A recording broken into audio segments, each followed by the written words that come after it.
Donc, avant qu'on commence, je veux mentionner que M. Carême est à Québec cette semaine grâce à la Maison de la littérature et au consulat de la France qui l'ont invité pour la Nuit des idées, qui est une activité qui aura lieu demain à la Maison de la littérature. C'est complet, mais vous pouvez suivre les débats qui auront lieu en web diffusion sur le site Facebook, page Facebook de la Maison de la littérature. Et M. Carême va intervenir demain dans un débat à 21h. Donc, je vous préviens. Avant d'ouvrir la salle aux questions, je vais très brièvement présenter notre invité pour qu'on ait le plus de temps possible pour échanger sur, pour que vous puissiez poser vos questions et que le documentaire aura suscité. Donc, M. Damien Carême est maire de la ville de Grande-Synthe depuis 18 ans. Il a été élu pour la première fois en 2001 et son mandat a été reconduit 5 fois consécutives avec... 3 fois. Bon, pardon. Oui, je suis trop enthousiaste. Oui, 3 fois. Donc, sa politique, comme vous l'avez vu dans le film, inspire de nombreuses villes en France et en Europe. Il participe à de nombreuses tables rondes et colloques. Donc, sa ville, comme vous l'avez vu, et il l'a appelée lui-même en début d'année, si je ne me trompe pas, une cité déshéritée. C'est une ville qui devient aussi une terre d'innovation dans les domaines du social, du culturel, de l'urbanisme, de l'énergie, de la protection de la biodiversité. La ville de Grande-Synthe est reconnue capitale de la biodiversité en 2010. La ville se démarque aussi par la mise en œuvre d'initiatives d'économie circulaire et de l'économie du partage. Donc, M. Carême est aussi très investi dans cette démarche en tant que membre fondateur et administrateur de l'Institut d'économie circulaire. Pour lui, la question de la dignité est au cœur de sa politique, donc la dignité de tous les habitants, peu importe leur situation en tant que résidents dans la ville. Donc, c'est au cœur des politiques. Donc, la ville de Grande-Synthe est membre fondateur de l'Association des villes accueillantes, créée en 2018, pour développer des politiques d'accueil local des personnes en migration en recherche de refuge, pour reprendre ces mots. Donc, la liste est encore très longue des accomplissements et des initiatives de M. Damien Carême. Donc, c'est vraiment quelqu'un qui inspire et qui prend des initiatives, qui est dans l'action, pas seulement dans le discours. Donc, il a été élu parmi les 10 meilleurs maires du monde par une association internationale. Oui, on peut l'applaudir.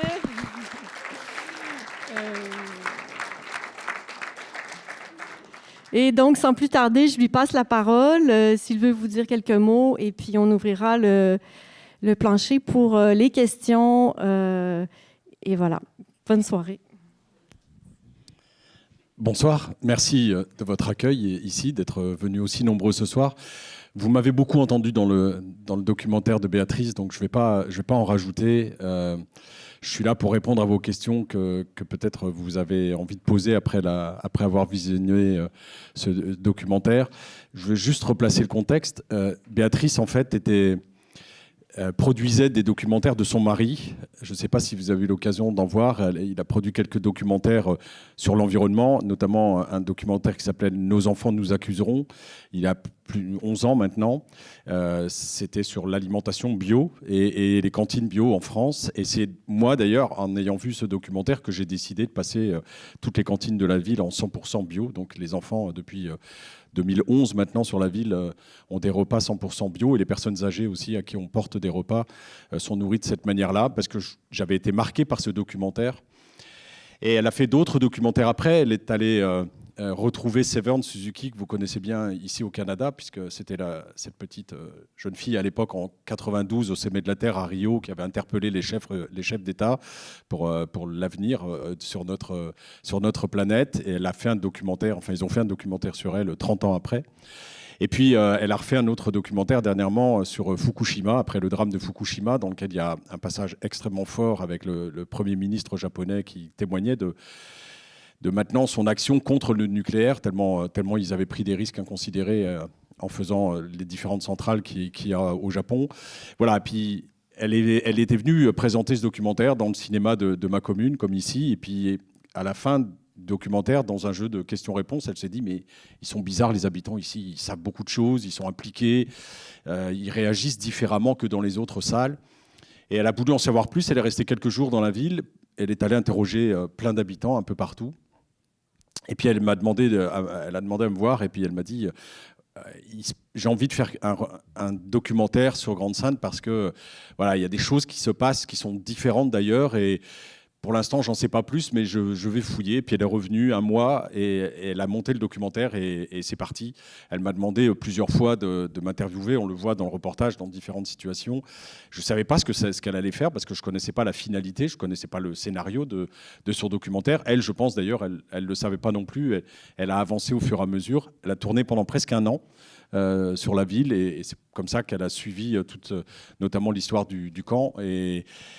Et voilà, donc c'est pas une commande de la ville, c'est elle, de sa propre initiative, qui a réalisé ce documentaire. Et moi, je suis extrêmement fier et ému à chaque fois que je le revois, parce que je trouve que d'abord, elle a filmé, la qualité des images est extraordinaire, ce qu'elle renvoie de cette ville et de ce qu'elle a perçu des habitants est extrêmement...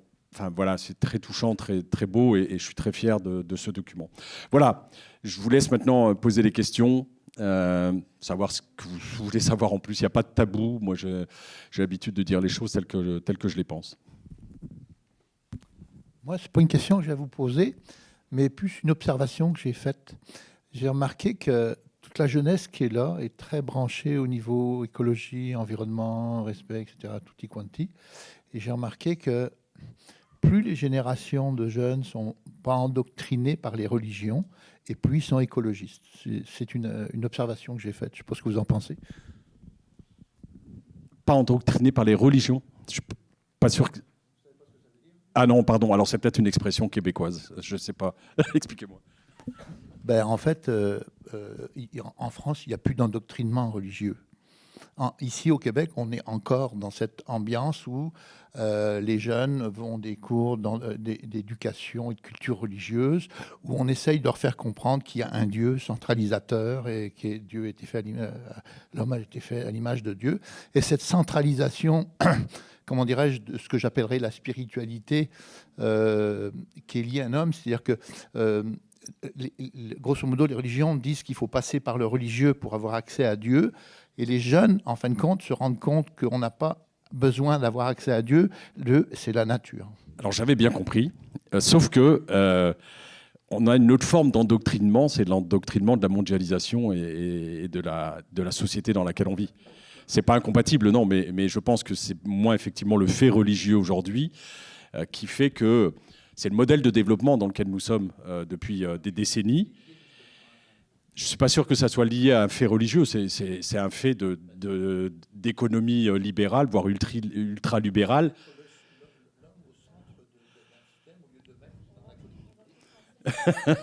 On va passer à d'autres questions. Mais cela dit, on se bat au quotidien contre effectivement le ravage de ce que fait cette économie, de cette société dans laquelle on vit. Et on essaye de sensibiliser. Et ceux que vous voyez, cette histoire parallèle que Béatrice a mis avec les acteurs, là, les jeunes de Grande, ils sont nés à Grande-Synthe.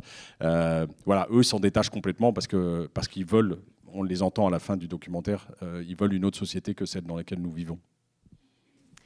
Oui, en fait, moi, je voulais savoir, vous aviez parlé dans le documentaire qu'une des solutions que vous croyez pour justement pour que les réfugiés, quand ils vont passer dans votre ville, qu'ils soient plus dans la dignité, vous parliez d'un nouveau projet de vraiment des habitations pour les réfugiés. Donc, qu'est-ce que vous vouliez dire par là? Est-ce que c'était vraiment comme un... Comment je pourrais dire ça? Est-ce que c'était vraiment comme des habitations spécialisées pour les réfugiés, pour leurs besoins aussi, pour peut-être faire plus d'activités aussi? Je ne sais pas si vous vouliez développer là-dessus par rapport à un développement, pas industriel, mais immobilier sur ça. Je fais référence à un moment à la fin du document d'accords qui ont été signés au niveau européen sur le pacte des villes durables, le pacte d'Amsterdam. Et c'est en fait tout ce... Vous savez que l'Europe... Enfin non, vous ne savez peut-être pas, mais l'Europe en fait finance quand on a des projets de nouveaux quartiers.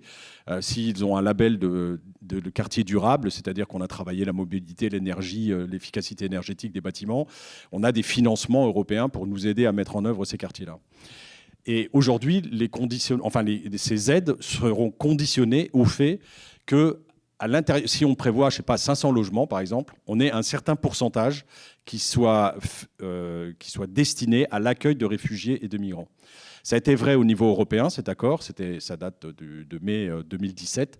Et en octobre 2017, il y a aussi eu le rassemblement, comme on a la COP 21 pour le climat. Il y a une autre structure de l'ONU qui s'appelle Habitat 3, qui s'est tenue à Quito.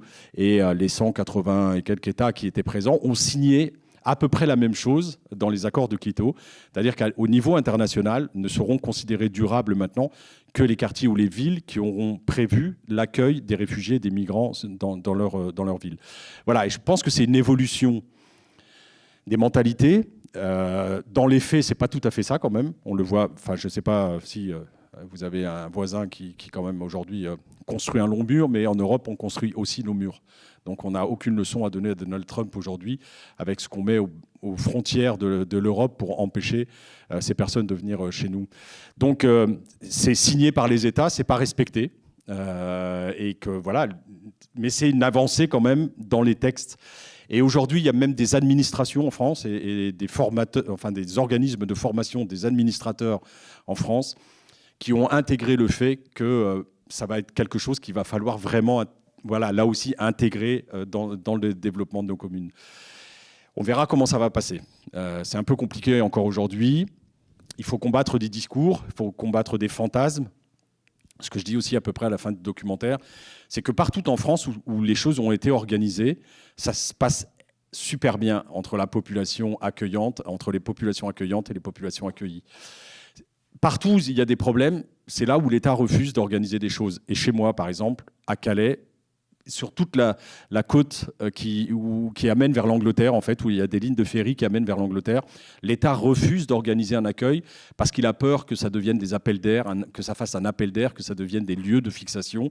Et il se réfugie derrière cet argument pour laisser les gens dans la rue. Et encore aujourd'hui, chez moi, ce matin, il y avait 600 personnes qui...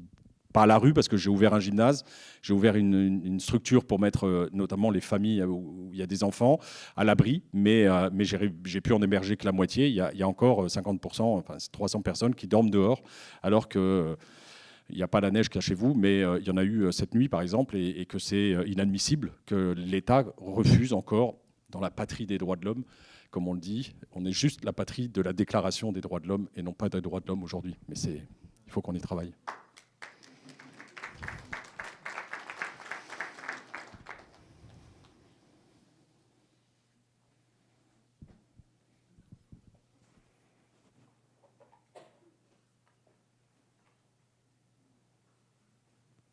Bonsoir, merci pour votre présentation et la présence dans le film et tout ça. Moi, j'avais une question par rapport à la langue. Est-ce que pendant le passage des immigrants, vous aviez une intervention pour leur faire apprendre le français, peut-être en vue d'une intégration? Si vous pouviez juste nous dire quelques mots par rapport au fait français. Non. C'est pas le problème que je rencontre moi, parce que ça a été dit aussi dans le documentaire. Ceux qui arrivent dans ma commune, en fait, ils veulent pas s'intégrer en France, ils veulent partir en Angleterre. Et donc, en fait, on n'arrive pas à entreprendre des actions sur même le court terme avec ces populations-là, parce qu'elles se disent que le soir même, elles vont essayer de passer dans un camion et qu'elles espèrent toutes que le lendemain, elles seront en Grande-Bretagne. Donc, on n'entreprend rien. Vous voyez un moment dans le film les enfants qui étaient sur le camp, parce que des fois c'est très long. Ils essayent de passer souvent, tous les jours. Celui que j'ai rencontré qui a essayé le plus de fois, c'est 323 fois qu'il a essayé de passer. Donc il monte dans des camions et il se fait arrêter à la frontière et il se fait renvoyer. Des fois, c'est long, et donc il y a des enfants qui sont là et on les a scolarisés dans des écoles de la ville. Le peu de temps qui restait avec nous, avec un travail qui était long à faire avec les parents pour qu'ils aient la confiance des équipes qui les prenaient sur le camp, dans le bus, comme on le voit, qui les amènent à l'école. Et l'école, elle durait que de 13h parce que le matin, c'est pas possible, parce que la nuit, ils essayent de passer, et le matin, ils dorment. Donc, on les récupérait, les gamins, le midi à peu près, et puis on en profitait pour les amener à la cantine parce qu'ils n'avaient pas mangé quand ils revenaient. Et donc voilà, on a mis en place un certain nombre d'actions, mais pour les parents, il n'y avait pas de cours de français. Vraiment, leur problème n'était pas l'intégration, l'insertion, ni sociale, ni professionnelle en France, au moins au début. Après, il se trouve que, au bout d'un certain temps, quand ils n'arrivent plus à passer, ils baissent les bras et ils s'engagent dans une demande d'asile en France. Mais à partir de ce moment-là, on était obligé de les faire sortir du camp pour aller les mettre dans un centre d'accueil ailleurs, parce qu'on a des passeurs qui sont présents et c'est la réalité, et il faut la dire telle qu'elle est. Il y a des passeurs qui sont là et à chaque fois que quelqu'un décide de ne plus passer, le passeur perd 10 000 €. Parce que aujourd'hui même, c'est 14 000 € le coût d'un passage garanti entre la France et la Grande-Bretagne, et que donc les passeurs mettaient la pression sur les gars pour qu'ils essayent de passer encore. Donc on était obligé, quand il y a quelqu'un qui nous disait moi je vais faire ma demande d'asile en France, on le sortait tout de suite du camp pour aller. Et s'il n'y avait pas de place dans des centres d'accueil, on les mettait à l'hôtel quelques jours, le temps qu'ils aient une place dans un centre d'accueil. Voilà la manière dont on a travaillé à l'époque où il y avait le camp, depuis maintenant 1 an et demi. Presque 2 ans, ça fera 2 ans au mois d'avril. Le camp a brûlé, on l'a vu, et c'est un peu plus compliqué parce qu'on n'arrive pas à capter les personnes, l'attention des personnes. On n'a pas le temps, on n'arrive pas à tisser des liens de confiance avec celles qui sont là pour pouvoir éventuellement favoriser leur orientation vers l'asile en France. Voilà, c'est un peu compliqué. Parce que je ne peux pas refaire un camp aujourd'hui parce qu'on a dépensé beaucoup d'argent, que ma population de la ville n'a rien dit. Et au contraire, je pense qu'elle demandait, elle avait beaucoup d'empathie envers ces personnes qui étaient dehors. Mais ça a coûté 4 millions d'euros et je ne peux pas remettre 4 millions d'euros. Et faire un camp, c'est un échec parce que dans notre pays, quand même, en Europe, c'est la première puissance économique du monde. La France est la 6e puissance économique. On peut accueillir les gens autrement que dans des petites cabanes de bois, sur un terrain comme ça, avec les toilettes à 50 mètres de la petite cabane de bois et des points d'eau. Je pense qu'on a capacité financièrement, si on a la volonté politique de le faire, d'accueillir ces gens dans d'autres conditions. Et je me dis que si je refais un camp, finalement, je rends service à l'État et je n'ai pas envie de lui rendre service. J'ai envie de m'affronter pour qu'il mette en œuvre des solutions durables. Voilà. Oui, j'imagine qu'au cours de vos mandats, vous avez dû avoir de l'opposition. Et j'aimerais savoir comment vous êtes intervenu avec cette opposition-là. J'ai dans mon conseil municipal, c'est 35 élus. Il y a normalement 3 élus de l'extrême droite, du Front National, chez nous, on les appelle. Et ils ne viennent plus depuis 3 ans, depuis 4 ans même. Ils ne siègent plus. Donc au bout d'un certain temps, normalement, je devrais les exclure. Mais je n'ai pas envie de faire que les autres qui arrivent après arrivent. Donc ils font la politique de la chaise vide. Mais l'extrême droite, encore une fois, c'est une caractéristique. Quand on a expliqué, pourtant j'ai une population, les chiffres, on les donnait au début, j'ai 28% de taux de chômage dans ma ville, j'ai 33% des foyers qui vivent sous le seuil de pauvreté. C'est des gens qui pourraient regarder les autres comme en jalousie, en disant ils viennent nous prendre notre pain, ils viennent nous prendre notre travail, etc. Et pas du tout. Ça ne se passe pas du tout comme ça parce qu'on a accompagné, d'abord depuis 18 ans, on fait un travail de fond avec la population, on fait un travail de fond dans le domaine culturel où depuis 18 ans, on montre que l'autre, c'est bien le contact de l'autre, on s'enrichit tous les deux et il ne faut pas les regarder comme des adversaires, comme voilà, c'est rompre la société dans laquelle on est où on individualise de plus en plus les personnes, on redonne du sens au collectif. Et ben ça a fonctionné. Et aux élections présidentielles, et c'est le dernier test que j'ai eu, tous mes collègues maires des villes d'à côté me disaient « Mais Damien, sur les réseaux sociaux, tu te fais incendier ». Je dis « Ok, mais moi, je ne fais pas ma politique en fonction des réseaux sociaux, je fais en fonction de mes tripes et de mes convictions ». Et au premier tour du résultat des élections présidentielles, je suis la seule ville du littoral à avoir mis un candidat de gauche au premier tour, alors que tous les autres, c'est l'extrême droite qui arrivait en tête du premier tour des élections présidentielles. Et ça, quand vous créez le contact, quand vous mettez en relation ces populations de passage avec les populations résidentes, Vous créez quelque chose, il s'établit des liens. Quand on a vu les enfants dans l'école, ce qui se jouait avec les gamins des classes, quand les parents d'élèves se rencontraient, quand les musiciens du camp venaient à la fête de la musique, participer au concert chez nous, et ben voilà, on fait tomber plein de barrières, on fait tomber plein de fantasmes, et du coup l'insertion est plus facile. Et même l'extrême droite, dans ma région, dans l'agglomération, et encore moins dans ma ville, n'a jamais fait un tract, n'a jamais essayé de lancer une manifestation, parce qu'ils n'ont aucune prise dans l'opinion publique sur ce fait-là. Je ne dis pas que les gens ne votent pas à l'extrême droite, ils votent beaucoup trop à l'extrême droite chez nous, mais c'est plus en contestation d'un système qu'avec la présence de ces personnes sur le territoire. Donc, en 18 ans, j'en ai vu passer, mais c'est pas grave, je suis toujours là. Et la dernière fois, je suis passé au premier tour aux élections, donc il y avait une majorité qui avait l'air satisfaite. Est-ce que ça veut dire qu'il n'y a pas eu de gilet jaune chez vous? Juste pour voir, il n'y en a pas eu. J'ai eu quelques gilets jaunes, Oui. mais on a vite discuté et c'est pas. Enfin, il y avait des gilets jaunes en fait dans les ronds-points. Vous savez, ils occupent les ronds-points. Oui. Et c'est un rond-point, moi, qui est entre Dunkerque et Grande-Synthe. Et en fait, ils en voulaient plus à Dunkerque qu'à Grande-Synthe. Et moi, je leur donne du bois, je leur mets un groupe électrogène, je leur donne des choses pour qu'ils puissent mener leur manifestation, parce que. Non, en fait, c'est pas pour rire, mais qu'est-ce que vous pensez du mouvement des Gilets jaunes? Ça a l'air tellement disparate dans cette France aux 365 fromages. Mais, Moi, je pense qu'ils ont des revendications légitimes. Alors, j'exclus la violence, et ce qu'on voit de temps en temps, parce que je ne pense pas que ce soit ceux qui ont mené, qui étaient à la tête du mouvement, qui voulaient ces violences-là. C'est parti de beaucoup de choses en fait. Alors ce qui a mis l'étincelle, c'est le coût du gasoil en fait qui a augmenté parce qu'on a arrêté de faire des cadeaux au gasoil, ce qui est normal. On a mis une taxe écologique parce que ça pollue quand même.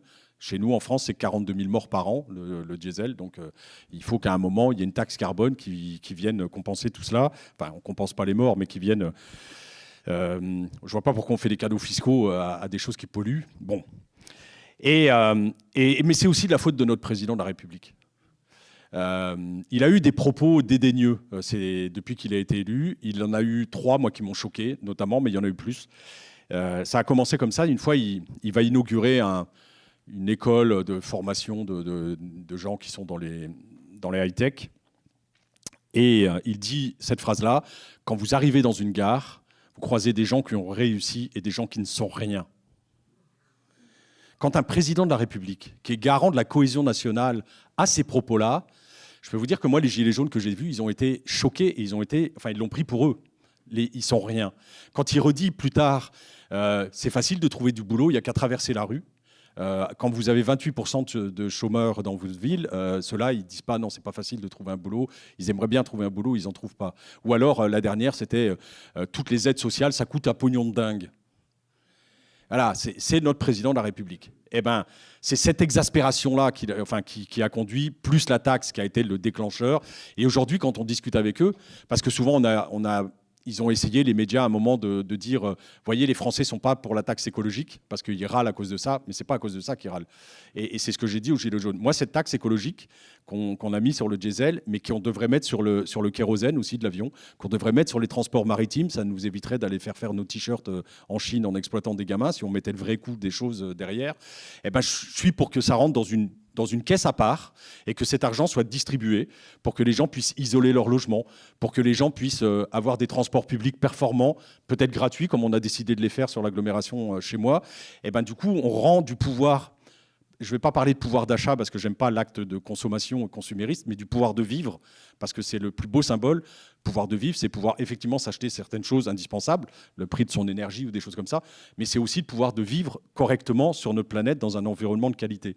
Et ben voilà, on pourrait rendre aux habitants, à nos concitoyens, beaucoup de pouvoir de vivre et de vivre aussi collectivement. Donc les deux bagarres, pour moi, elles sont menées. C'est pour ça que je dis que je fais de l'écologie sociale, parce que je mène les deux de front sur ma ville. Et par exemple, moi, je mets un dispositif, je l'ai annoncé à partir du mois de mars en place sur ma ville. J'ai 33% des familles qui sont sous le seuil de pauvreté en France, et je ne sais pas comment ça marche chez vous, mais il y a 2 seuils de pauvreté. Il y a un seuil haut qui correspond à 60% du salaire médian, qui est à 1 040 € par mois, et un seuil bas qui correspond à 50% du salaire médian, qui est à 855 €. J'ai quand même 17,6% des foyers qui vivent en dessous du seuil de pauvreté bas, en dessous de 855 €.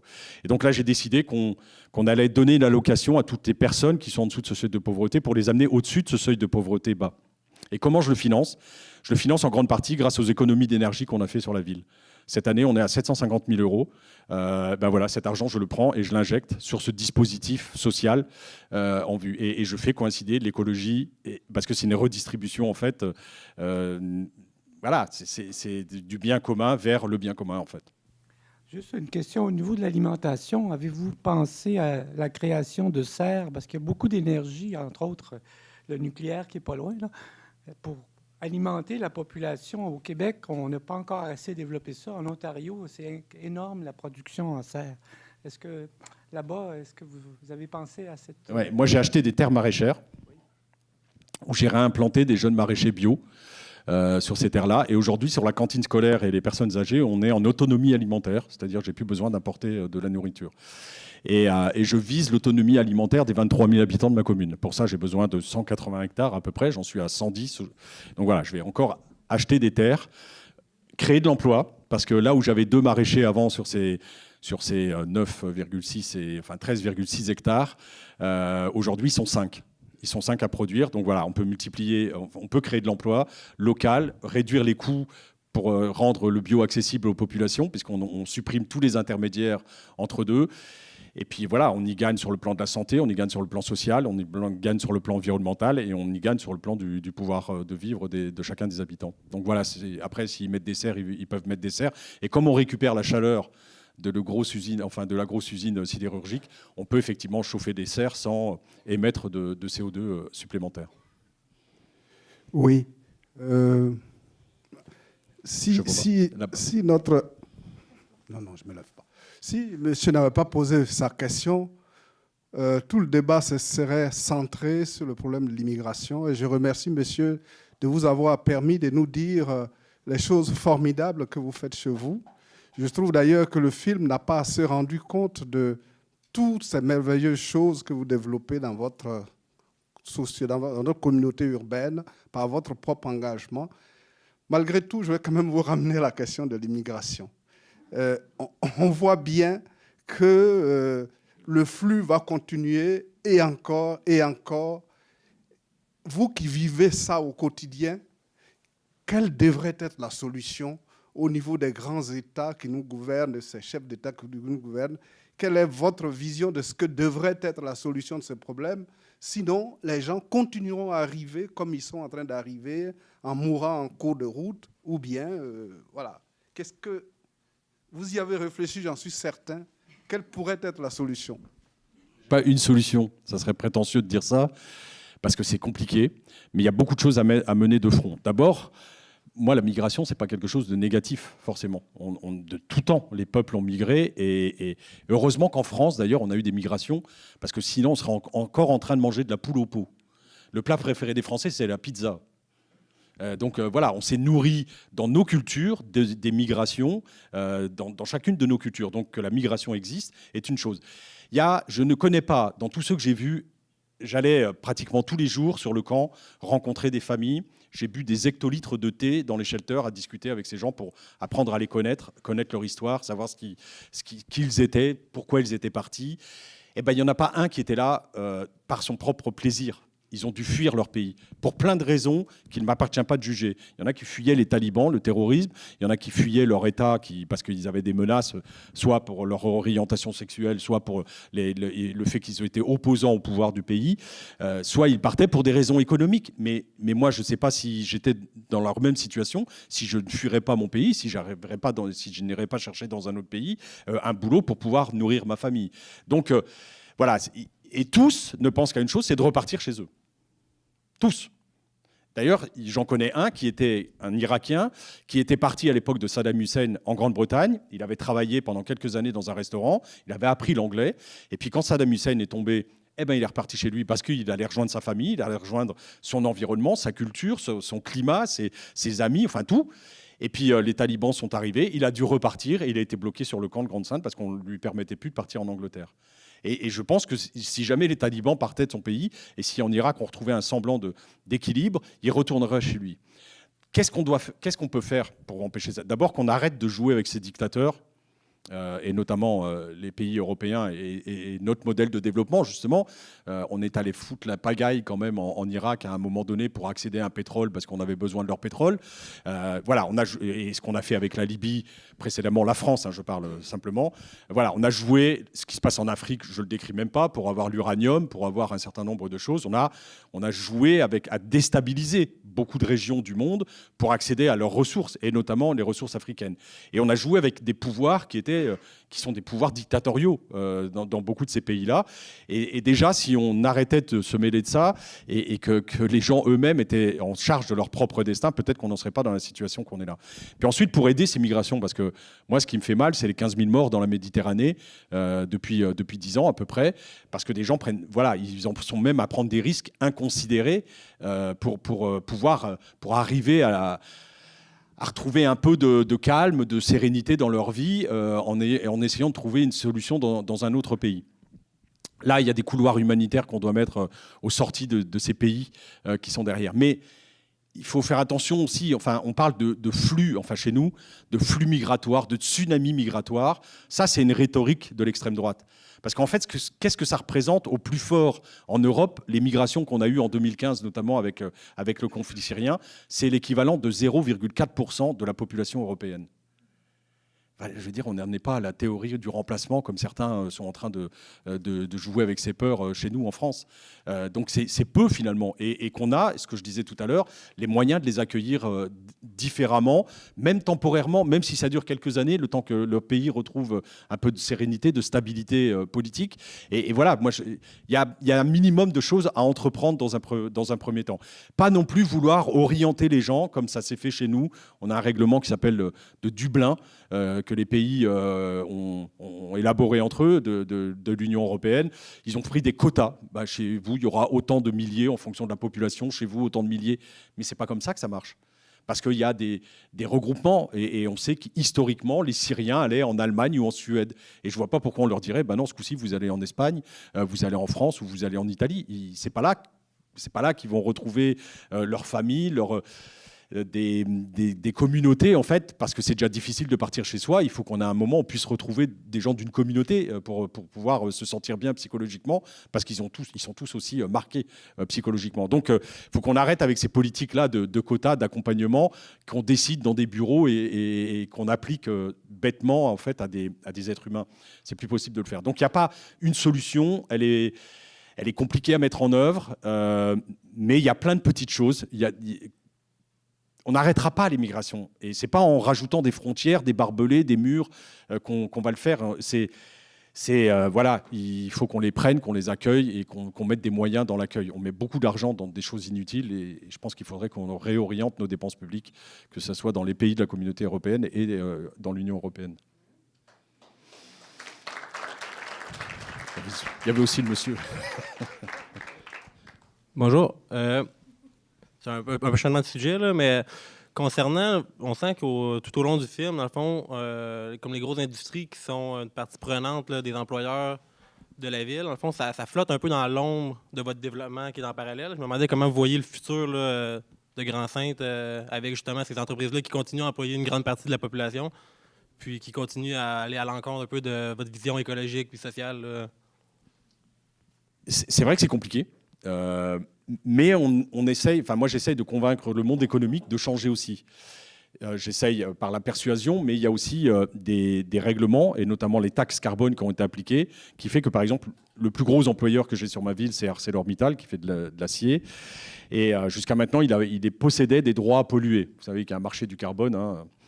Et à lui seul, il émet 13 millions de tonnes de CO2 par an. C'est 2% des émissions de CO2 de la France.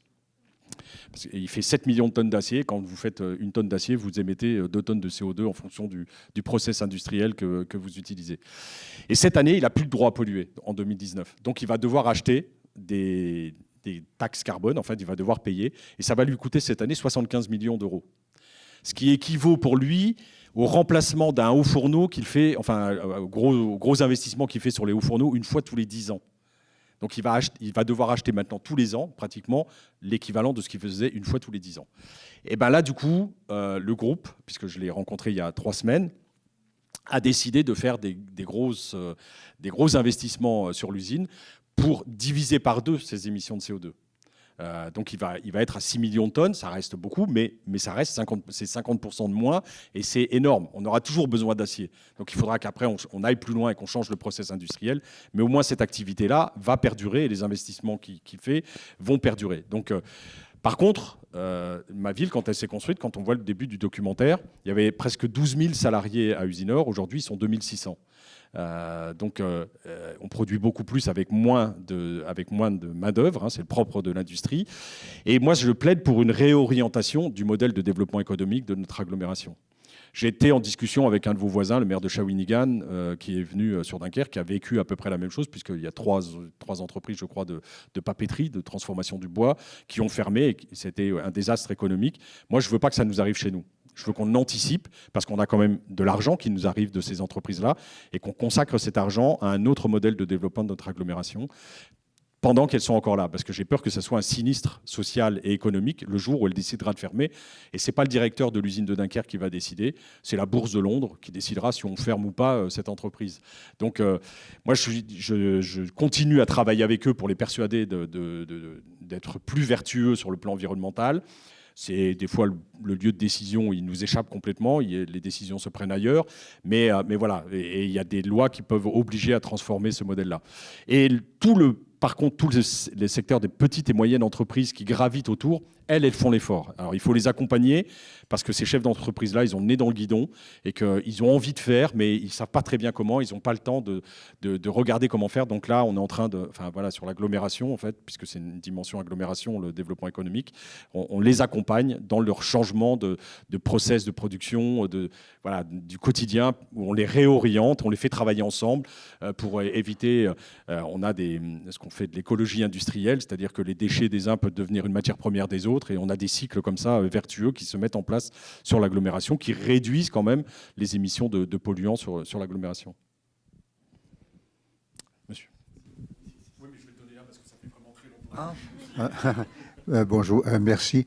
D'abord, est-ce qu'il y a un chiffre qui pourrait nous être donné quand l'intégration est réussie des réfugiés par rapport au flux, en fait, même s'il est minime, est-ce qu'il y a connu un taux de réussite d'intégration de ces réfugiés-là quand ils décident de s'installer en France ou en Europe? Je ne sais pas ce que c'est qu'une intégration réussie. Bien gagner sa vie, simplement, et bien vivre avec sa famille. Non, je ne sais pas. Ça voudrait dire qu'il y ait des études qui soient faites après. Alors, je me retourne vers des spécialistes de la recherche dans ces domaines-là. Mais moi, à ma connaissance, il n'y en a pas de chiffres. Une fois qu'ils ont leur statut, qu'ils accèdent à l'emploi, qu'ils ont leur statut de réfugié, qu'ils accèdent à l'emploi, ils ne sont pas différents d'un Français ou d'un Italien ou d'un Belge ou d'autre chose. Donc, moi, ma connaissance, j'en ai pas. Je n'ai pas de chiffres dessus. Juste pour être encouragé, quand on a des succès. Et je vais dans beaucoup de villes en France, moi, pour discuter, rencontrer des habitants, des élus aussi. Et en fait, il y a plein de villages qui renaissent grâce à des réfugiés qui ont eu leur statut. Parce que parmi eux, il y a des boulangers et il y a des villages où il n'y avait plus de boulangerie. Ça fait renaître un village. Il y a plein de phénomènes comme ça qui se font dans beaucoup de villes en France. Il y a aussi des secteurs, des pans entiers de secteurs économiques, tels que la restauration, par exemple, qui ont du mal à trouver de la main-d'œuvre. Et il y a plein de gens qui viennent de la restauration parmi ces réfugiés-là. Et une fois qu'ils ont leur statut, qu'ils peuvent travailler, eh ben, ils s'intègrent dans ces secteurs d'activité. Mais je n'ai pas de chiffres. Je ne peux pas vous en donner. Je voulais parler de l'immigration encore un petit peu. Vous remarquerez mon accent. Je n'ai pas toujours vécu ici. En réalité, on peut parler du problème de l'immigration et on peut parler aussi du cadeau de l'immigration. Moi, j'ai été formée en Uruguay, en Amérique du Sud. Et la première fois que j'ai sauvé une vie parce que je suis médecin, je me suis dit, si ce n'était que pour ça, ça a valu la peine. Et c'était un Québécois que j'avais sauvé. C'est-à-dire que les immigrants, chaque immigrant apporte une richesse et c'est ce pays-là qui la gagne et son pays qui la perd. Voilà. Voilà. Il y a des études économiques, par contre, qui existent, qui ont été faites en France, parce que souvent, ce que l'extrême droite utilise ça en disant que ça coûte de l'argent à l'État français. Toutes les études économiques, par contre, montrent non, que ça rapporte de l'argent. Parce que quand il est en situation irrégulière, bah, du coup, il est embauché. Et quand il est embauché, il paye des cotisations sociales. Et que tout ça, ça participe au PIB, ce fameux PIB que moi je conteste dans notre pays, cette croissance du pays. Donc là, toutes les études économiques convergent pour dire l'immigration n'est pas un coût, mais c'est un bénéfice pour l'État. Au-delà du bénéfice humain, du capital humain.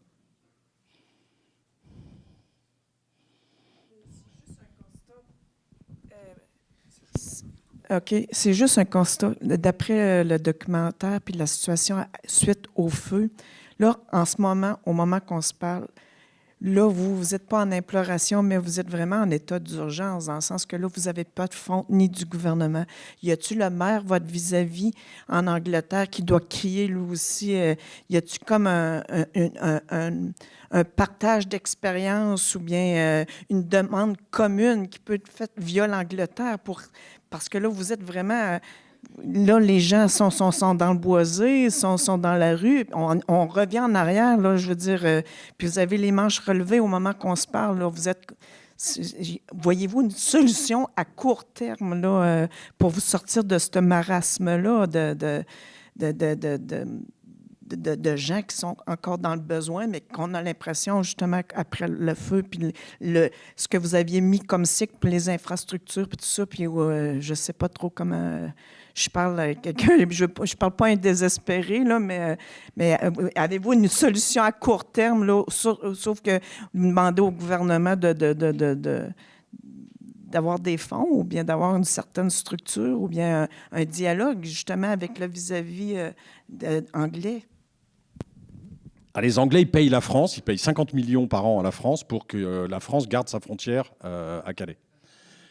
Voilà, la réalité, c'est celle-là. Alors, je reçois beaucoup de courriers de maires anglais qui me soutiennent, qui disent continuez, mais ils n'ont pas de solution. Et voilà, moi, non, mais en France, et c'est le Haut Commissariat aux réfugiés des Nations Unies qui m'interpelle dessus, ils ont interpellé l'État français en disant il manque 30 000 places en France pour résoudre le problème de toutes ces personnes qui sont dehors, à Paris, chez moi, à Calais, ailleurs sur la frontière et dans d'autres villes, parce qu'il y a d'autres points en ville où des gens sont dehors. 30 000 places, on est 35 000 communes en France. C'est une place par commune, en moyenne. C'est rien. C'est juste un problème de courage politique et de volonté politique. Et alors, ils disent, l'État français a une politique forte. Enfin, il a voté une loi qui s'appelle Asile, Immigration il n'y a pas longtemps. Et quand je me suis engueulé avec le ministre de l'Intérieur qui l'a fait voter, Gérard Collomb, qui était le maire de Lyon et qui est retourné maire de Lyon, moi, quand je l'ai rencontré pendant 3/4 d'heure pour voir ce qu'il allait faire pour m'aider à régler ces problèmes, la seule phrase que j'ai entendue, c'est « ouvrez les guillemets, on va leur faire passer l'envie de venir chez nous, fermez les guillemets ». Et c'est en fait toute la politique et la loi qu'il a fait voter et se résume à ça. On a augmenté les durées de rétention, ce qui ne sert à rien. En France, on avait la durée de rétention la plus courte, 15 jours, alors qu'il y a des pays qui sont à 90 jours ou 120 jours. Et c'est nous qui avons enfermé et expulsé plus de personnes avec la période la plus courte. Donc, allonger la période de rétention ne sert à rien, si ce n'est que de faire peur qu'ils ne vont pas être enfermés pendant 15 jours, mais ils peuvent être enfermés aujourd'hui 120 jours. On fait plus, il n'y a plus d'interprètes, on le fait par visioconférence, les interviews des personnes qui demandent l'asile. Voilà, il y a plein d'éléments qui ont été mis pour effectivement inquiéter ces personnes qui arrivent chez nous, pour essayer de faire en sorte de les dissuader de venir chez nous. Moi, je n'étais pas d'accord avec ça. C'est la première fois que je m'engueule avec un ministre à la fin de l'entretien, quand on s'est quitté fâché. Pardon. La seule solution pour moi qui existe, là, à court terme, et celle que je veux me battre pour l'obtenir, c'est que l'État organise cet accueil. que l'État, chez moi, à Calais, dans toutes les villes là, dont je parle tout à l'heure, organise et mette les moyens pour organiser des structures d'accueil pour que ça soit pris en charge et qu'on n'ait plus ces gens qui vivent dehors. Mais on a le problème aussi avec les sans domicile fixe en France. La Fondation Abbé Pierre nous dit qu'il faut 120 000 places pour héberger. 120 000 places sur un pays de 67 millions, c'est rien. Et encore une fois, il faut une volonté politique de vouloir endiguer ces phénomènes, comme la lutte contre la pauvreté. Le seuil de pauvreté chez moi, en France, on a un seuil de pauvreté, enfin, on a trop de pauvres et c'est inadmissible. On a un vrai problème de redistribution de nos richesses et c'est la société qui veut ça aujourd'hui. Elle ne profite qu'à quelques-uns et on fait tout pour que ça continue à profiter à quelques-uns. Tous les rapports qui viennent de sortir, même chez nous, disent que les dernières mesures du gouvernement chez nous ont accentué les richesses des plus riches et ont creusé l'écart entre les plus riches et les plus démunis. Et c'est tout ça qu'il faut combattre. Moi, c'est un combat politique que je mène. Et ce même combat, il rejoint le combat pour l'accueil de ces chercheurs de refuge. Voilà, c'est ma bagarre politique du moment et celle que je mènerai jusqu'au bout pour obtenir que l'État fasse.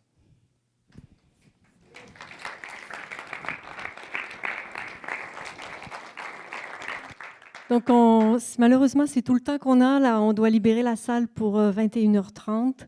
Donc, je veux remercier tous nos partenaires. Je vous remercie tous aussi d'être venus ce soir en si grand nombre.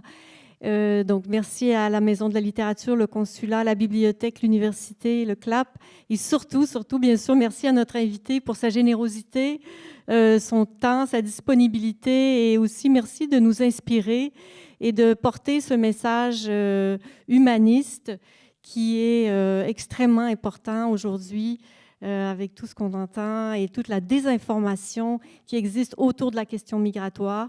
Donc, les travaux de notre chaire portent exactement le même message et je vous assure, appuyés par de nombreux travaux, les nôtres et ceux de beaucoup d'autres chercheurs. Donc, il y a consensus parmi la communauté. Donc, et ça prend des hommes politiques comme M. Damien Carême pour les porter à de plus grands publics et audiences. Donc, je vous remercie beaucoup et je vous souhaite une bonne fin de soirée. Merci beaucoup.